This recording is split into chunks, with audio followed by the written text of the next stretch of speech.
Hey guys, I'm seeing a lot of complaints out there about the white overlapping from the color, and there's a couple of reasons that could happen, and one of the reasons is the headspace. Now, hosonsoft printexp rip print from 5-year-old printers from Refine Color that can now be supplied with new printers from jaceprinters.com for our UV printers. So the headspace may seem intimidating, may like, what's going on? I don't know. And that's because you have more than one print head. So I'll kind of explain the best that I can to make this so it's less intimidating. I'm sorry. So inside the print head, or print head carriage, I should say, this machine has 3 heads. And the printer needs to know where in the world these 3 heads are, because they could be anywhere. They could be 5 feet apart from each other and print on top of each other. It doesn't know. So we need to tell it where these print heads are and adjacent to each other. And everything is an adjacent to the H1 print head. And the H1 print head on calibration anyway is always CMYK.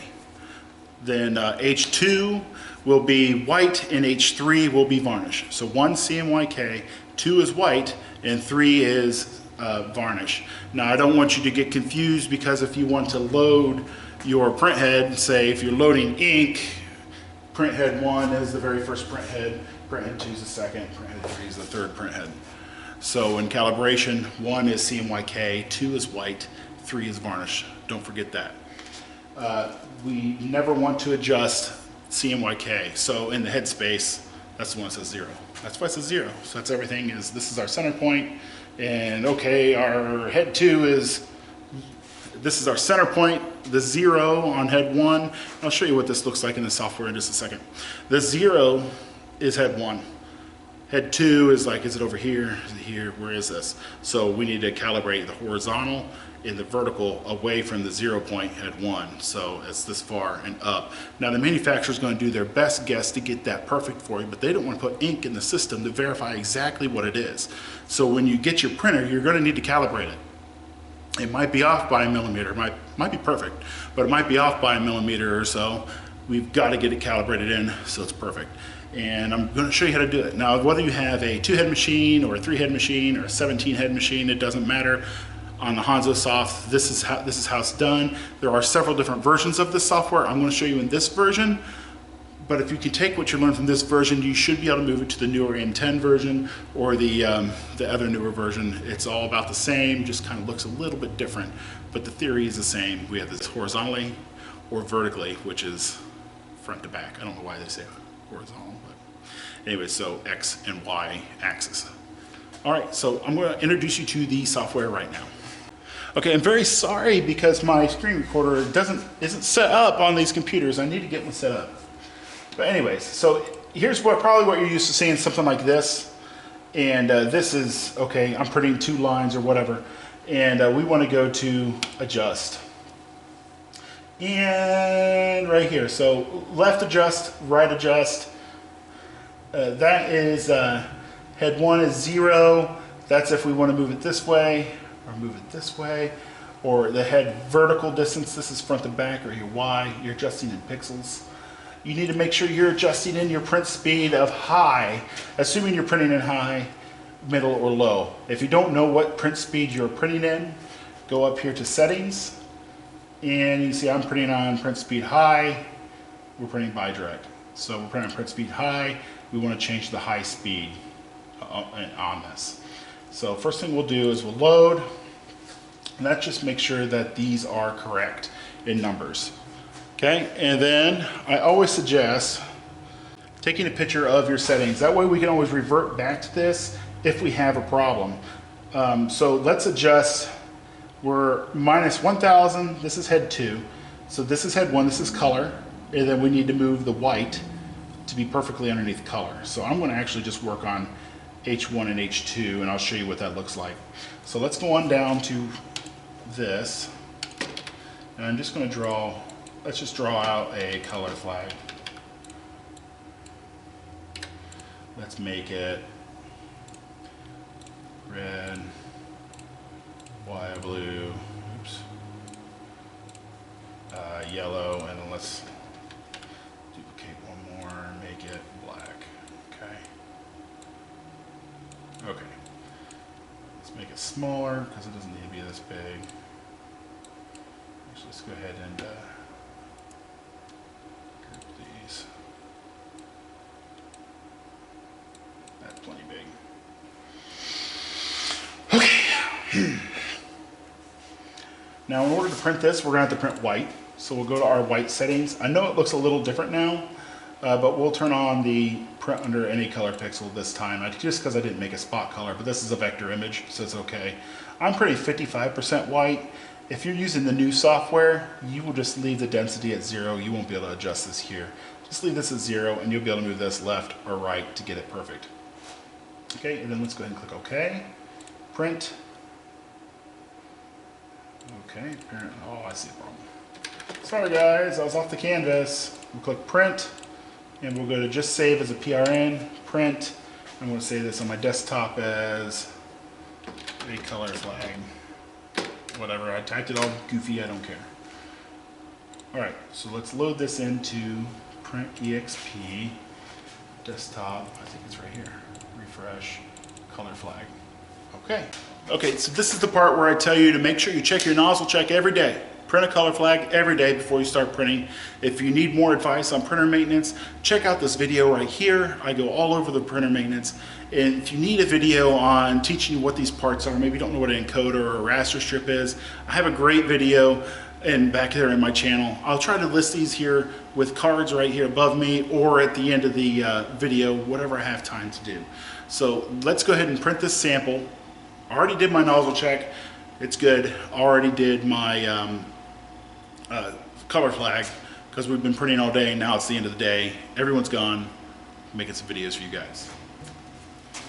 So I'm going to print on this waste piece of wood. You can see we just print color flags on this all day long. This is on my big, huge commercial printer we use this for, but I'm going to use it on this little 6090 today for you guys. All right, so I'm a big believer, and I don't trust the sensor, the height sensor. It's great to get about where it needs to go, but I always like to move my head over, look down, and make sure I'm within 5 millimeters. Looks good, and now that it's over here and we look down, make sure it's 5 millimeters. It's just a second, it takes a second to do, and trust me, it'll save you some messed up prints. Now, don't forget to send that head back home. If you don't send that back home, it's going to flush and it's going to put rainbows right over top of your whatever you're printing on, and you'll be like, "What's going on? There's something wrong with the printer." No, you just didn't have the thing back at home. So don't worry about that. So I made this print small. I'm printing on 8 passes, by the way. I made this print small so we don't have to wait too terribly long for it to finish the print. So we got good white coming in because we check our nozzle every day. If you don't check that nozzle, get a perfect nozzle every day on the white, it's going to clog on you in just a couple months. Same thing with your varnish. Guess what? I got a clogged varnish head in here. I'm not very happy about that. I'm not the one that normally runs this machine. Okay, so to be honest with you, I haven't adjusted this one at all. So you can see here, we've got a tiniest bit of white over here and at the top. So our headspace is off. So let's see if we can adjust this to get rid of this, this white. Now remember, everything is 0 to your color head. So don't ever adjust the one that says 0. That's your color head. Don't move it. Move the white to come to the color. And here's how we do this. This is what we just printed. We go to adjust, and then, oh, it's already clicked. Headspace. So headspace, mine looks like this. Yours might look a little different, but it will still say horizontal distance, H1, H2, head distance. So this is the vertical distance. This is your horizontal is your x-axis. That's your print head moving left and right.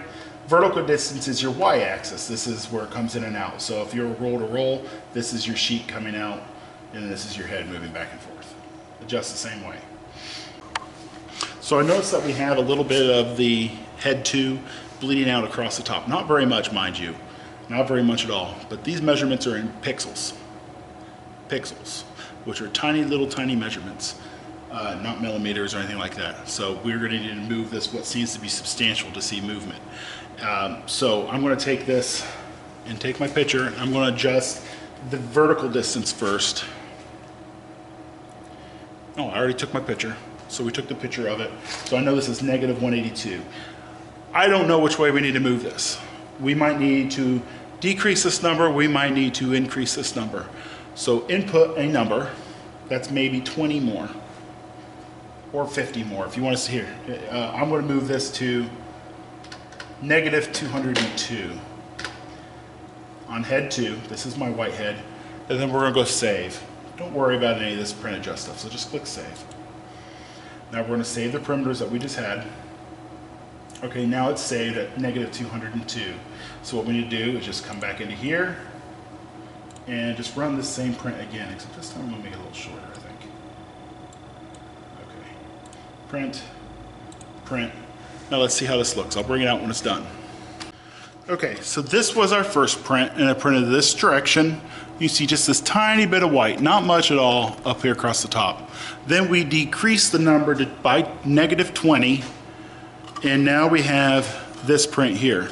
So we can see by decreasing the number, we now have more white across the y-axis on the top. And don't worry, this is actually good. This is teaching us that, hey, we needed to increase the number instead of decreasing the number.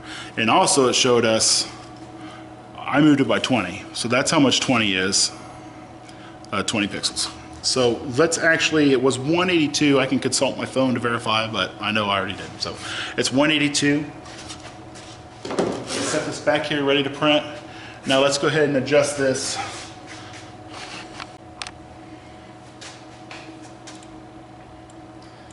$182. Let's go 175. Save. Okay, so let's go over to here, here, and print. Okay, so we started here, peeking out the top. Then I printed this, holy mackerel, peeking out the top. That's really bad. And then we did this one. So now I moved to the 175, and now we're peeking out the bottom quite a bit. So I'm actually going to raise this, or I'll actually lower it because it's a negative number. But it was negative 182. I'm going to make this negative 180.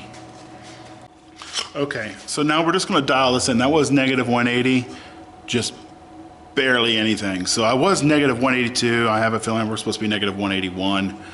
It could be, we can also adjust this by halves, quarters. You could adjust it by 0.01 pixel. You can get a magnifying glass in here and make sure it's absolutely perfect. Especially if you're doing spot color, it should be perfect. Okay, so actually I'm quite happy with how that looks. Now remember, I'm only doing the y-axis, the top and the bottom. Haven't started working this direction yet. So we need to start working left and right, and you do that the same way. So you do it the same way. So just remember, H1 is color. Don't move it, it's 0. That's your definite area, and everything is orientation is moved off of your 0 point on printing, which is the color head. So I just moved my white print head all around until I got it to where I liked it. You do the exact same step for H3 or H4, however many heads that you have. Okay, so the same way for your x-axis is we adjust here. So head 2 will be your white. So we want to adjust these together, the same value, and then save, and then test your print, and move them back and forth, and you'll get that square moving around like this until you get it perfectly underneath your color. And then that's about how you do it. And when you're done, you should wind up with a fairly good print right there with the white underneath your color. If you found any use in this video at all, give it a thumbs up. Consider subscribing to my channel. We are building this YouTube channel up based off of these UV printers, among other CNC machines, but right now we're pretty active in the UV printers. Also, if you want to stop on over to jaysprinters.com, we've got great ink. Ink doesn't need to be $50, $60 a bottle, guys.